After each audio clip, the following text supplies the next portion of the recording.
नमस्कार साथियों, शुरू करते हैं क्लास 10th। उम्मीद करते हैं आप सब लोग अच्छे होंगे। ठीक है, अच्छे ही रहिए, बीमारी से दूर रहिए। क्लास 10th का कंटेम्प्रेरी इंडिया का पहला चैप्टर है ये। ठीक है, इसमें हम पहले शुरू करेंगे रिसोर्सेज। रिसोर्सेज क्या होते हैं, how we can say something a resource. Resource जो है वो एनवायरनमेंट में अवेलेबल ऐसी चीजें हैं जिनको हम टेक्नोलॉजिकली एक्सेस कर पाए, हमारी जो अब तक की अवेलेबल टेक्नोलॉजी है उससे एक्सेस कर पाए, इकोनॉमिकली फिजिबल हो, ऐसा ना हो कि उसको एक्सेस करने का खर्चा ज्यादा और उसकी कीमत कम। ठीक है, तो उसे कहते हैं इकोनॉमिकली फिजिबल, जिनको इकोनॉमिकली फिजिबल हो और कल्चरली एक्सेप्टेबल। ठीक है, ऐसा ना हो कि हम जिसे निकाल रहे हैं उसके लिए हमें किसी कल्चर के अगेंस्ट जाना पड़े। ठीक है, तो ऐसी चीजों को जो हमारे एनवायरनमेंट में अवेलेबल है, ऐसी चीजों को जो ये तीनों शर्तें मानती हो, टेक्नोलॉजी के लिए एक्सेसिबल हो, इकोनॉमिकली फिजिबल हो और कल्चरली एक्सेप्टेबल हो। ठीक है, ऐसी चीजों को रिसोर्स कहते हैं। डेफिनेशन सामने है, नोट कर दीजिएगा, कॉपी पेन लेके बैठा करो, ऐसे नहीं थोड़ा ना पढ़ाई हो। ठीक है, अब बात करते हैं रिसोर्सेज। रिसोर्सेज में यहाँ चार्ट बना हुआ है, इसके हेल्प से करेंगे। रिसोर्सेज को सबसे पहले दो पार्ट्स में डिवाइड करेंगे, नेचुरल और ह्यूमन। ह्यूमन रिसोर्सेज, ह्यूमन भी एक रिसोर्स है।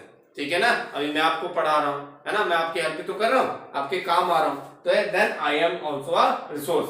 अगर आप बीमार पड़ते हो, भगवान ना करे बीमार हो, लेकिन ये तो नेचर है ना, बीमार हो ही जाता है। बीमार होते हो कहाँ जाते हो, डॉक्टर के पास, तो doctor is also a human, but he help the society, है ना, वो हमारी हेल्प करता है, then he is also a resource, है ना।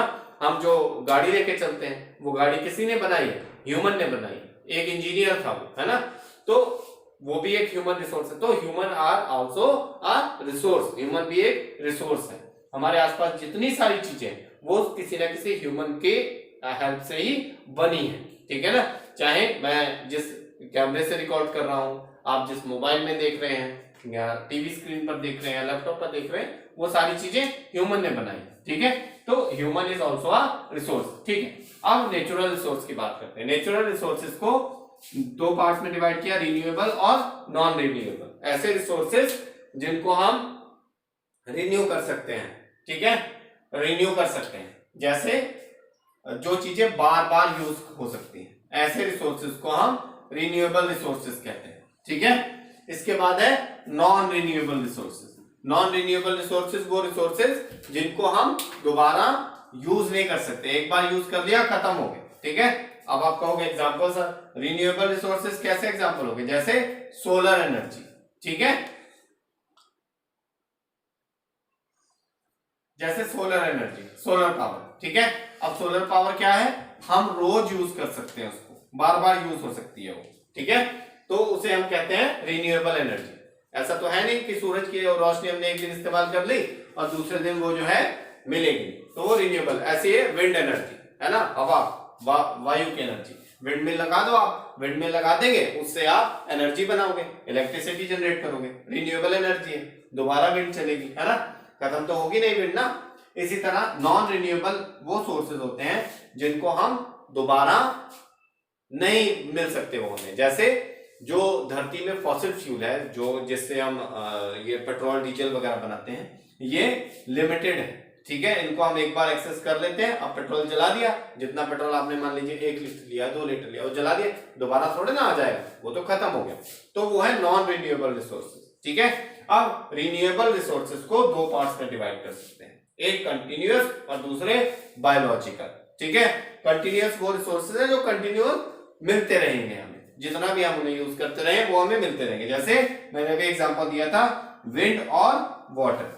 बायोलॉजिकल वो रिसोर्सेज हैं जिनके लिए हमें नेचर की हेल्प चाहिए दोबारा दोबारा, जैसे नेचुरल वेजिटेशन, जंगल है ना, नेचुरल वेजिटेशन है, दवाइयां मिलती हैं, लेकिन हमें उन्हें उगाना भी पड़ता है इकोनॉमिकली। ठीक है, इसी तरह वाइल्ड लाइफ, जैसे जो वाइल्ड लाइफ है, लॉयंस हैं, टाइगर्स हैं, डियर्स हैं, जितनी भी वाइल्ड लाइफ है, ये सब कैसी है, बायोलॉजिकल रिन्यूएबल रिसोर्सेज हैं। ठीक है, इसके बाद हम बात करते हैं नॉन रिन्यूएबल रिसोर्सेज, ऐसे रिसोर्सेज जो हमें नहीं मिलते बार बार। इनको दो पार्ट्स में डिवाइड कर सकते हैं, रिसाइक्लेबल और नॉन रिसाइक्लेबल। अब आप कहोगे रिसाइक्लेबल कैसे, रिसाइक्लेबल जैसे मेटल्स, मेटल्स में बात करते हैं हम कॉपर की। कॉपर एक नॉन रिन्यूएबल रिसोर्स है, हमें धरती से मिलता है ना, खोद करके निकालते हैं। जब खोद करके एक बार कॉपर निकाल लिया तो अब दोबारा तो वहां धरती में बनेगा नहीं, है ना, फिक्स है ना amount of copper available in our earth, तो फिक्स है। अब हमने उसे निकाल लिया, लेकिन ये रिसाइक्लेबल है।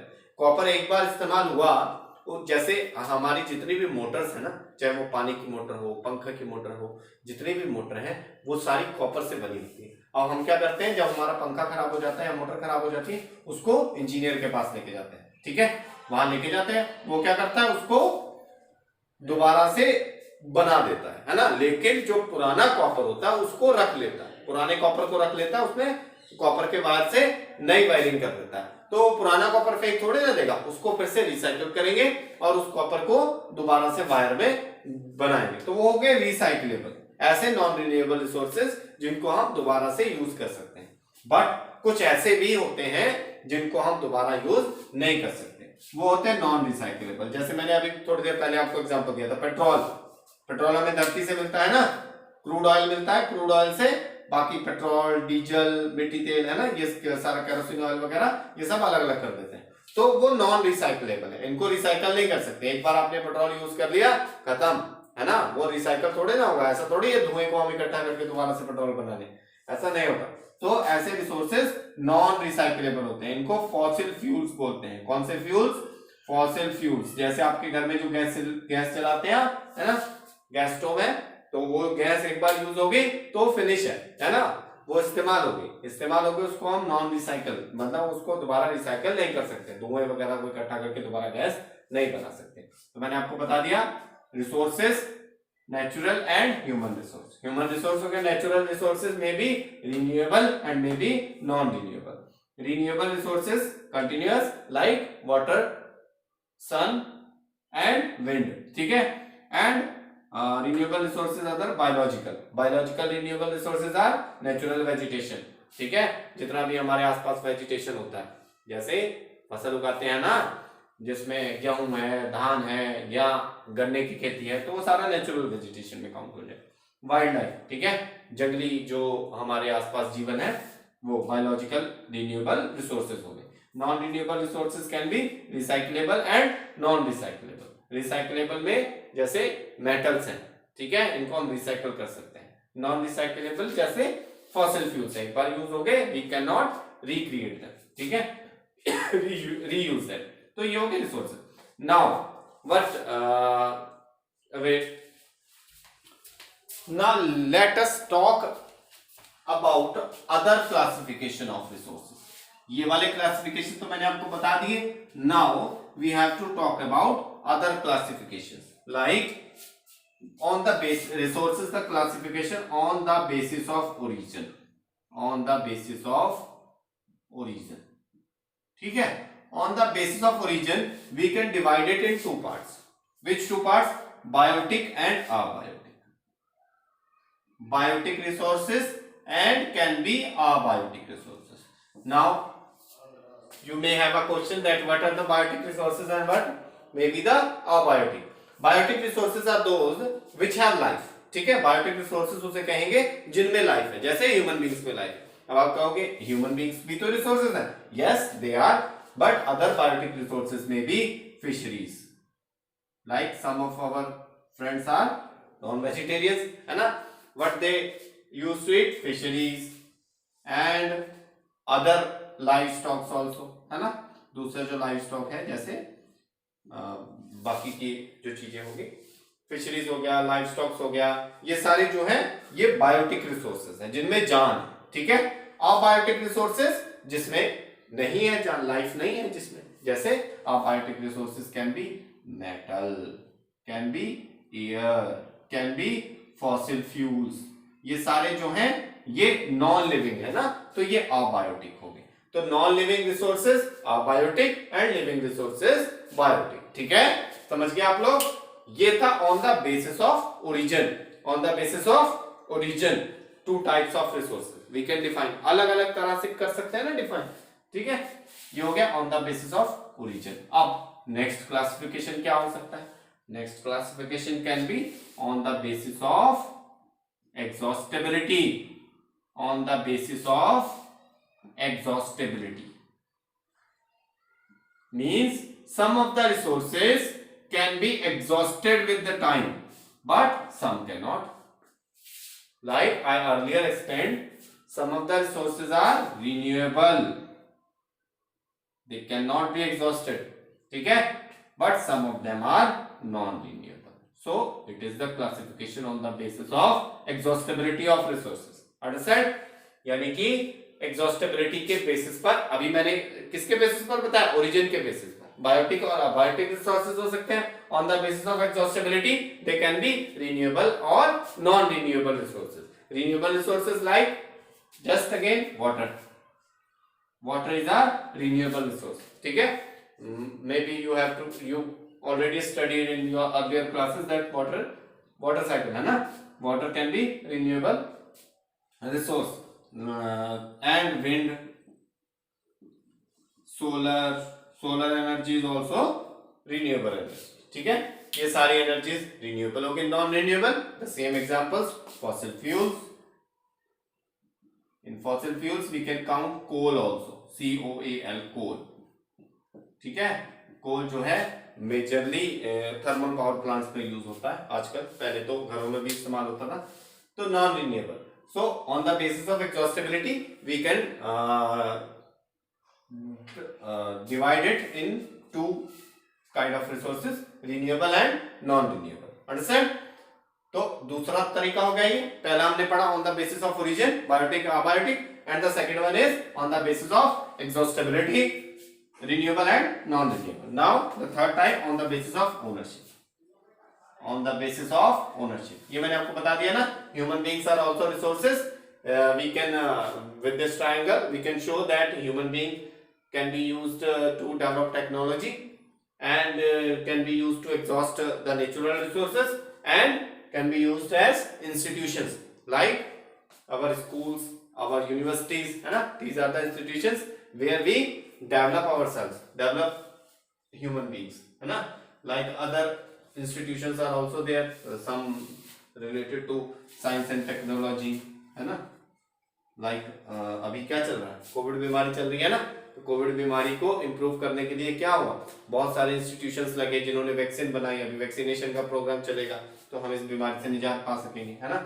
तो वो इंस्टीट्यूशंस भी किन्होंने बनाए, ह्यूमन बींग्स ने बनाए. तो that human beings are most important resource of this world. अब आप कहोगे कि आप ये पढ़ाई कर रहे हो ना, मे बी आपका कोई ड्रीम होगा, आपको पायलट बनना है, और may be you have to go to the ocean, है ना.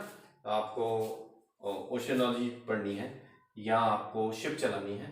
तो अभी आप अपने आप को डेवलप कर रहे हो ना, ऐसा ह्यूमन रिसोर्स. ऐसे कोई आपको शिप तो दे नहीं देगा चलाने के लिए या जहाज उड़ाने के लिए. आपको पहले उसके लायक बनना पड़ेगा, आपको पढ़ना पड़ेगा, पढ़ाई करनी पड़ेगी, मेहनत करनी पड़ेगी. जब आप इतनी मेहनत करोगे, आप उसके लायक हो जाओगे, तब तो होगा. तो उस लायक बनाने के लिए क्या होगा, बहुत सारे इंस्टीट्यूट होंगे, बहुत सारे ह्यूमंस आपको एक रिसोर्स बनाएंगे. अभी आप रिसोर्स नहीं हो, है ना. आपके माता पिता के लिए तो आप एक रिसोर्स हो, बट फिलहाल आप डेवलपमेंट में, अंडर डेवलपमेंट हो, है ना. तो ह्यूमंस आर आल्सो रिसोर्स. तो हम ह्यूमंस क्या करते हैं, हम ह्यूमंस एक दूसरे को इम्प्रूव करते हैं, है ना. सब इस सोसाइटी में कुछ ना कुछ काम कर रहे हैं, और जो काम नहीं कर रहा, he is not useful for a society. तो अपने आप को इस सोसाइटी के लिए यूजफुल बनाओ, ये हमारा काम है. बस अपनी सोसाइटी की हेल्प करना, सोसाइटी को आगे लेके जाना. जस्ट थिंक, अगर न्यूटन ने ग्रेविटी का रूल नहीं बनाया होता तो इसका मतलब ये थोड़ी है कि हमारा ग्रेविटी का रूल नहीं बताया होता तो हमारा अभी तक विकास नहीं हुआ होता, बट कुछ लेट हो जाता, है ना. और हो सकता है हम 10 साल 100 साल पीछे चल रहे होते. तो इसीलिए हर एक किसी की एक फर्ज बनता है सोसाइटी की तरफ, है ना. तो वो सोसाइटी में वो काम करता है. डॉक्टर है तो वो लोगों को देख रहा है, इलाज कर रहा है, उनको मरने से बचा रहा है ना, उनकी समस्याएं कम कर रहा है. इंजीनियर है तो वो ऐसी चीजें बना रहा है जिससे लोगों की हेल्प हो रही है ना. पायलट है तो वो जहाज उड़ा रहा है, एक जगह से दूसरी जगह लोगों को लेके जा रहा है, सोसाइटी की तो हेल्प कर रहा है. तो इसी तरह सबको एक रिसोर्स बनना है और सोसाइटी में एक दूसरे की हेल्प करनी है. बस यही है रिसोर्सेज, ठीक है. और वो ह्यूमन रिसोर्स का ट्रायंगल मैंने इसीलिए इरेज कर दिया. रिसोर्सेज की डेफिनेशन लिखी हुई है, अगर आपने अभी तक नोट नहीं की, पॉज करो, नोट कर लो, है ना. चलिए बात करते हैं, हमने दो कर दिए, on the basis of origin, on the basis of exhaustibility. Now on the basis of ownership. On the basis of ownership हर एक रिसोर्स जो है वो on the basis of ownership भी डिवाइड हो सकता है। ऐसा नहीं है कि जो रिसोर्स बायोटिक है वो रिन्यूएबल नहीं हो सकता, है ना, या अबायोटिक है तो नॉन रिन्यूएबल नहीं हो सकता। ये दोनों हो सकते हैं, और जितने भी मैं क्लासिफिकेशन बताऊंगा वो सब में फिट हो सकता है, बट अलग अलग क्लासिफिकेशन के हिसाब से रिसोर्सेज अलग अलग है। On the basis of ownership, on the basis of ownership we can divide a resource individual. किसी इंडिविजुअल का ओनरशिप है, जैसे आप अगर गांव में रहते हैं आपने देखा होगा कि किसी इंडिविजुअल की लैंड है ना, किसी इंडिविजुअल की जमीन, वो उसके लिए एक रिसोर्स है, उसके लिए वो एक रिसोर्स है, उसमें वो अनाज उगाता है ना, गेहूं उगाता है, तो वो इंडिविजुअल हो गया। उसका ओनर कौन हो गया? इंडिविजुअल, एक व्यक्ति, ठीक है। इसके बाद आ गया कम्युनिटी। कुछ रिसोर्सेज ऐसे होते हैं जो एक कम्युनिटी के होते हैं, जैसे पार्क हो गया, है ना, जैसे पॉन्ड्स हो गए। पॉन्ड्स भी रिसोर्सेज है। अब आपको कैसे रिसोर्सेज है? पॉन्ड्स ऐसा रिसोर्स है जो क्या करता है, फिशरीज के लिए काम आता है ना, उसमें मछलियां पलती हैं, और वाटर टेबल को, हमारे जमीन के पानी को रिचार्ज करता है ना। पार्क हो गए, पार्क भी कम्युनिटी के लिए रिसोर्सेज है ना। पूरी कम्युनिटी का होता है ना, पार्क किसी एक आदमी का तो होता नहीं, इसी तरह जो तालाब है वो किसी एक के तो होंगे नहीं, ठीक है। इसके बाद आ गए नेशनल रिसोर्सेज। कैसे रिसोर्सेज? नेशनल रिसोर्स, जो हमारी कंट्री के हैं। हालांकि ये जितने रिसोर्सेज हैं वो नेशनल होते हैं, लेकिन कुछ इस तरह के रिसोर्सेज हैं जो है ही नेशनल। जैसे कहीं पर अगर कोई मिनरल निकलता है तो मिनरल्स आर नेशनल रिसोर्सेज, ठीक है। वो सारे रिसोर्सेज जितने भी मिनरल्स हैं उनको हमारा नेशन ड्राइव करता है, टेंडर निकालता है उनका, ठीक है। उनको कितना एग्जॉस्ट करना है, कितना नहीं, किस तरह से करना है, ये सारा जो है वो नेशनल पॉलिसी बनती है, उसके तहत होता है ना। इसी तरह 30 नॉटिकल माइल्स, 30 नॉटिकल माइल्स। अब ये नॉटिकल माइल्स कहाँ है? जैसे हमारा कंट्री है ना, ये कंट्री है, इसके चारों तरफ समुद्र है, जानते हैं आप तो सब पढ़े लिखे लोग हैं, आप सब लोग जानते हैं। तो लैंड बाउंड्री से 30 नॉटिकल माइल्स तक एक्सक्लूसिव जोन होता है किसी कंट्री का। 30 नॉटिकल माइल्स, कितने? 30 नॉटिकल माइल्स। ये 30 नॉटिकल माइल्स तक इस धरती के नीचे कुछ भी होगा वो हमारी कंट्री का है, ठीक है। वो किसका है? हमारी कंट्री का। समुद्र में 30 नॉटिकल माइल्स तक जितना भी चीजें हैं वो इंडिया को बिलोंग करती हैं। इंडिया का एक्सक्लूसिव राइट है, वो वहां पर कुछ भी निकाल सकता है, ठीक है। तो 30 नॉटिकल माइल्स तक जितने भी मिनरल्स वगैरह हैं वो सब हर एक नेशनल के, खाली इंडिया के नहीं, इंडिया के लिए स्पेसिफिक रूल है 30 नॉटिकल माइल्स। उसके आसपास किसी भी देश के आसपास जितना भी समुद्र है उसके आसपास का 30 नॉटिकल माइल का एरिया उसका जोन होता है ना। उसमें जो मर्जी करे, चाहे तो शिप अपॉइंट करे, चाहे तो गोला बारूद चलाए, और चाहे तो उसको खुदाई करे, ठीक है। चलिए मिटा देते हैं इसको, जगह नहीं। On the basis of ownership 3 type देख लिए। चौथा होता है international. Some resources are of international in nature. कुछ रिसोर्सेज इंटरनेशनल नेचर भी होते हैं। अब आप कहोगे इंटरनेशनल कैसे हो गए? अब क्या बचा? देखो, इंडिविजुअल का हो गया, कम्युनिटी हो गई, नेशनल हो गई, क्या बचा? समुद्र बचा हमारे आसपास, जितना भी समुद्र है, फ्रॉम 300 नॉटिकल माइल्स। कितने नॉटिकल माइल्स? 300 नॉटिकल माइल्स से आगे का जितना भी समुद्र है, शायद 300 है, वो सब इंटरनेशनल रिसोर्स आता है, ठीक है। मैं आपको ये कंफर्म कर दूं, 300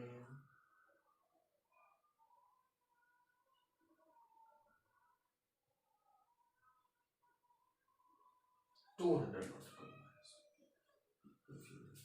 तो 200 नॉटिकल माइल से आगे का जितना भी समुद्र है, ठीक है, वो सारा एक इंटरनेशनल रिसोर्स है, ठीक है। और आपको ये बुक में भी दिया हुआ है कि इंडियन ओशन में मैग्नीज बर्ग की खुदाई के लिए भारत को एक्सक्लूसिव राइट मिला हुआ है 200 नॉटिकल माइल से आगे, ठीक है। तो on the basis of ownership हो गया ना। इसके बाद बात करते हैं हम अगले क्लासिफिकेशन की, on the status of development. Classification of resources on the status of its development. Status of development, ठीक है। अब स्टेटस ऑफ डेवलपमेंट में पोटेंशियल रिसोर्सेस, डेवलप्ड रिसोर्सेस,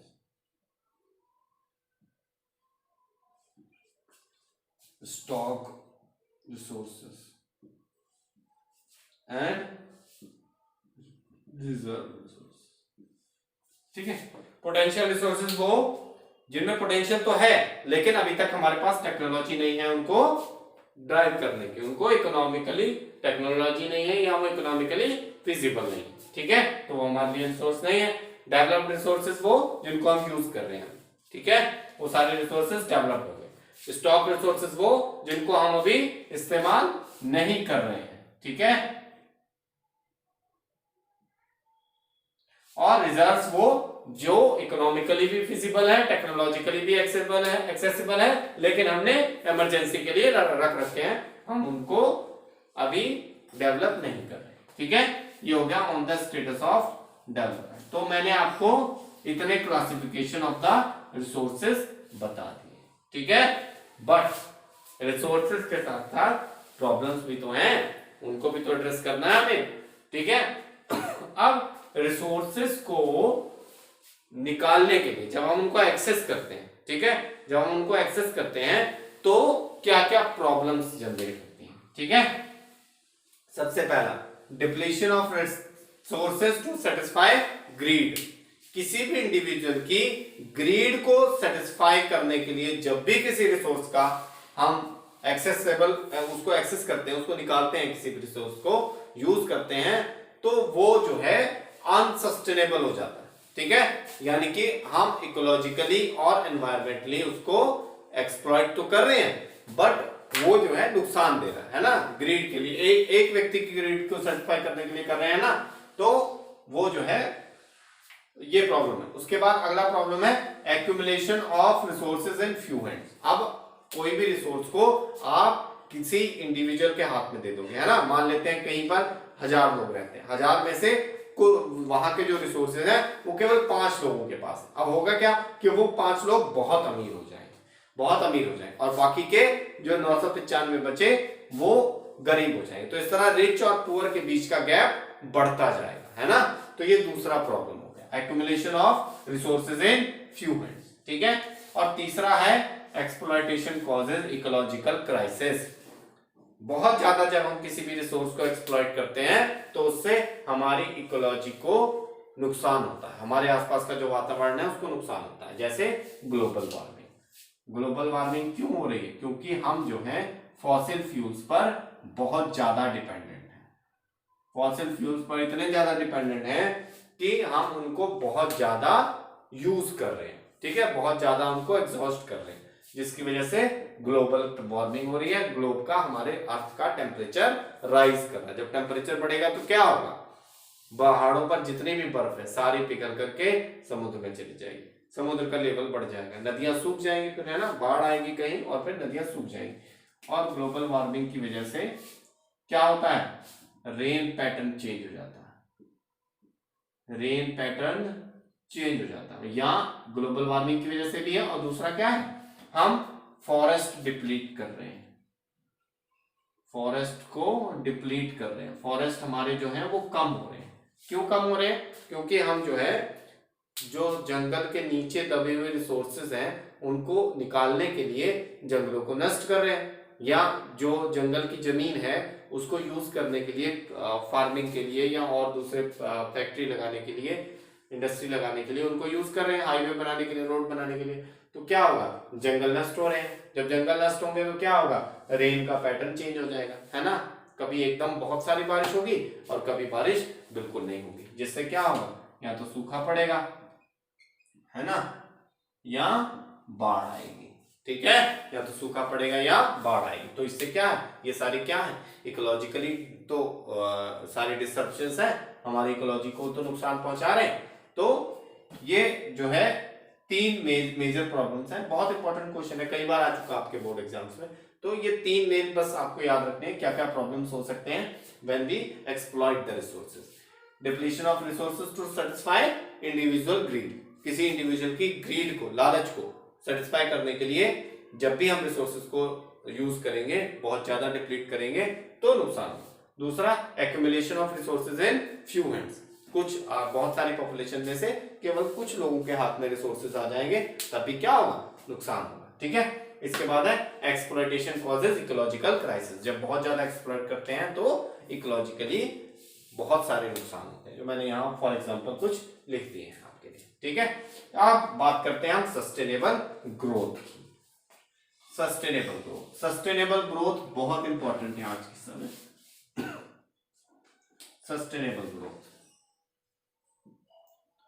और आपके आज के लिए भी इंपॉर्टेंट है और आपके एग्जाम्स के पर्पज से भी इंपॉर्टेंट है, कई बार क्वेश्चंस बन जाते हैं सस्टेनेबल ग्रोथ से।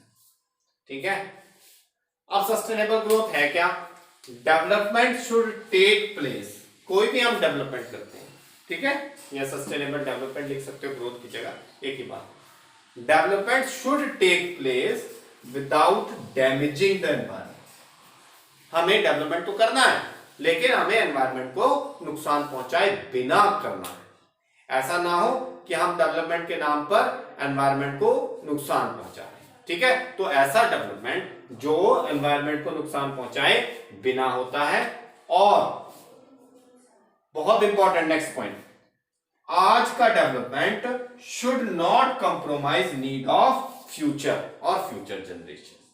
तो दो इंपॉर्टेंट पॉइंट है सस्टेनेबल ग्रोथ के लिए। ठीक है, डेवलपमेंट जो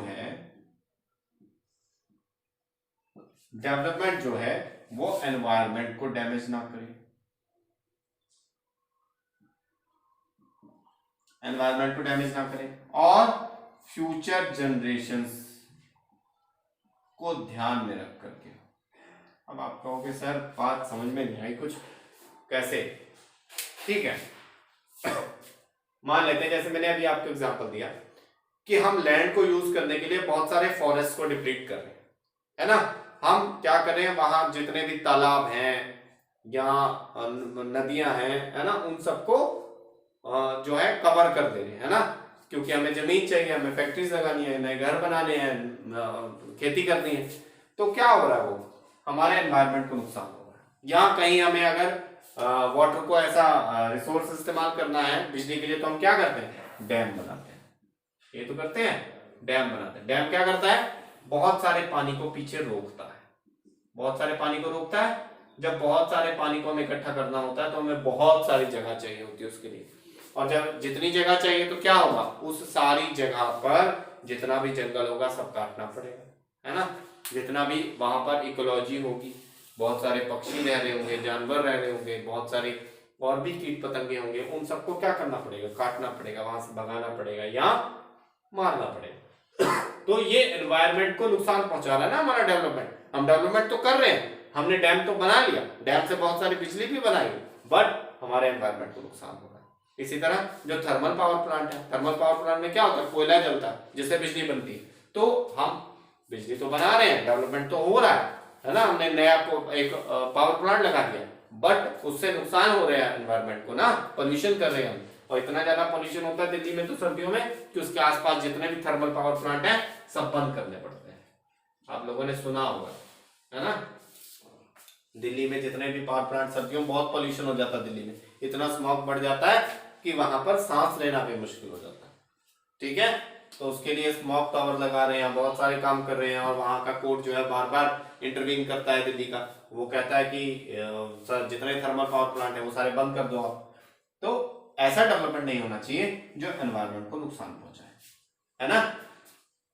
और दूसरा, ऐसा डेवलपमेंट भी नहीं होना चाहिए कि हम आज डेवलप कर रहे हैं बट फ्यूचर जनरेशंस की चीजों को यूज कर रहे हैं, हम फ्यूचर जनरेशंस को नुकसान पहुंचा रहे हैं। अब आप कहोगे ये कैसे, जैसे हम यूज ऑफ फॉसिल फ्यूल का एग्जांपल लेते हैं, यूज ऑफ, आप भी कहोगे सर लिखना यूज ऑफ फॉसिल फ्यूल्स।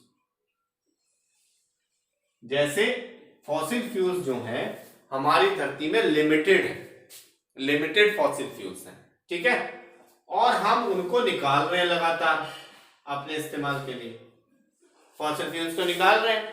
तो होगा क्या, धीरे धीरे वो फॉसिल फ्यूल सारे खत्म हो जाएंगे, सारे फॉसिल फ्यूल हम ही नहीं इस्तेमाल करते। अब हमारी आने वाली जनरेशंस क्या करेंगे, वो खाली बैठेंगे, उनके पास तो फॉसिल फ्यूल होगा नहीं ना चलाने के लिए, पेट्रोल डीजल होगा नहीं। तो हम ये क्या कर रहे हैं, फ्यूचर जनरेशंस की भी चीजों को इस्तेमाल कर रहे हैं। तो ऐसा डेवलपमेंट जो एनवायरनमेंट को नुकसान पहुंचाए या फ्यूचर जनरेशंस की नीड्स को कॉम्प्रोमाइज करे, फ्यूचर जनरेशंस को जो चाहिए उसको कॉम्प्रोमाइज करें, ऐसे तरह के डेवलपमेंट को अनसस्टेनेबल डेवलपमेंट कहेंगे। और सस्टेनेबल ग्रोथ या सस्टेनेबल डेवलपमेंट उसे कहेंगे which development should take place without damaging environment and without compromising the need of our future generations like you are the future generation of our, है ना।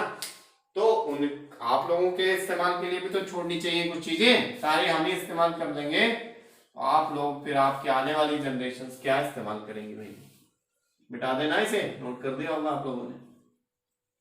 खैर पढ़ने लिखने वाले बच्चे हो तभी तो वीडियो पे आए, है ना। तो क्या करते हैं यूट्यूब पे देखते हो पबजी उबजी वाली वीडियो पे। ठीक है चलिए बात करते हैं इसके बाद हुआ क्या।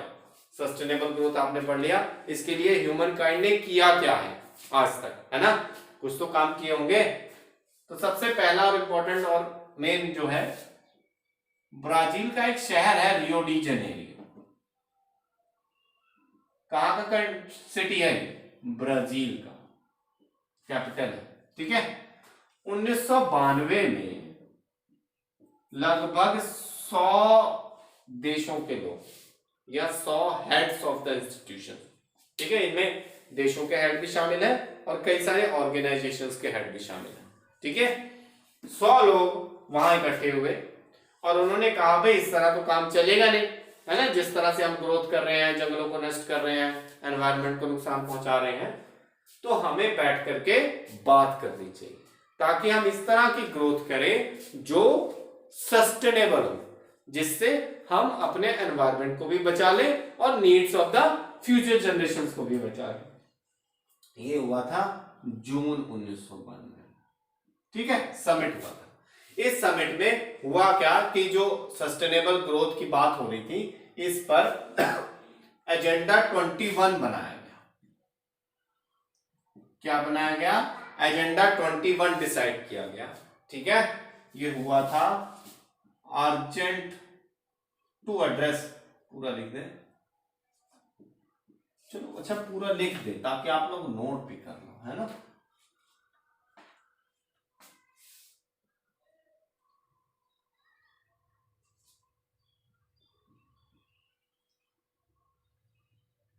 To address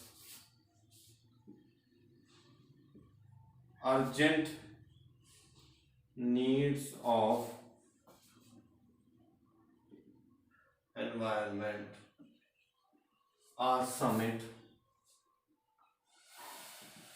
organized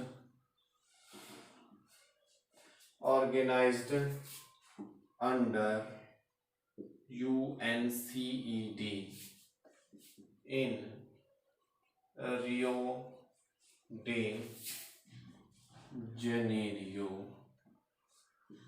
capital city of Brazil, to address urgent needs of environment. A summit organized under UNCED in Rio de Janeiro, capital city of Brazil, ठीक है। तो समिट ऑर्गेनाइज किया गया व्हेन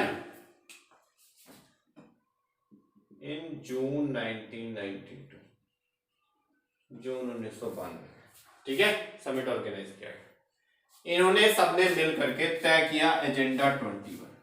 क्या तय किया, एजेंडा 21। एजेंडा 21 में था क्या, एक डिक्लेरेशन साइन किया वर्ल्ड लीडर्स ने, ठीक है ना, जिसमें था कि हम सब लोग मिलकर के लड़ाई लड़ेंगे एनवायरमेंटल डैमेज, पॉवर्टी, डिजीज, ठीक है, थ्रू कोऑपरेशन। यानी कि हम सब लोग आपस में कोऑपरेशन करेंगे, कोऑपरेट करेंगे।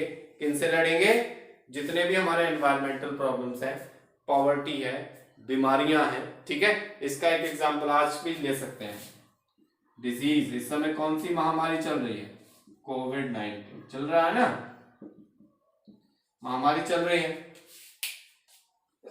इस महामारी से लड़ने के लिए पूरे विश्व को एक साथ आने की जरूरत है ना, सबके पास अपना अपना पोटेंशियल है, पूरे विश्व को एक साथ आने की जरूरत है। तो इस तरह की बीमारियों से लड़ने के लिए एजेंडा 21 तय किया गया था।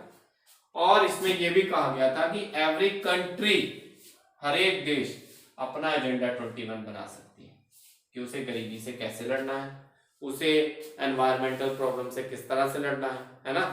बाकी जो है डिटेल में अगली वीडियो में बता देंगे। और अब अगली वीडियो में land use in India, land भी एक रिसोर्स है ना, तो आपके सिलेबस में है लैंड रिसोर्स, इंपॉर्टेंट है। लैंड यूज इन इंडिया, किस तरह से क्या क्या लैंड यूजेस हैं, कितने % कहाँ हम इस्तेमाल करते हैं, है ना। लैंड रिसोर्स है और soils, types of soils and soil as a resource, ये दोनों टॉपिक रह गए। हो सका तो एक वीडियो में कवर कर देंगे, और अगर लेंथी हो रहा हुआ, क्योंकि आप लोग देखते नहीं ना 1 घंटे की वीडियो, तो मुश्किल से आधे घंटे तक देखोगे, तो हो सका तो एक वीडियो में कवर कर दें, नहीं हुआ तो 2 में कवर कर दें, ठीक है। Yes, the important thing, how India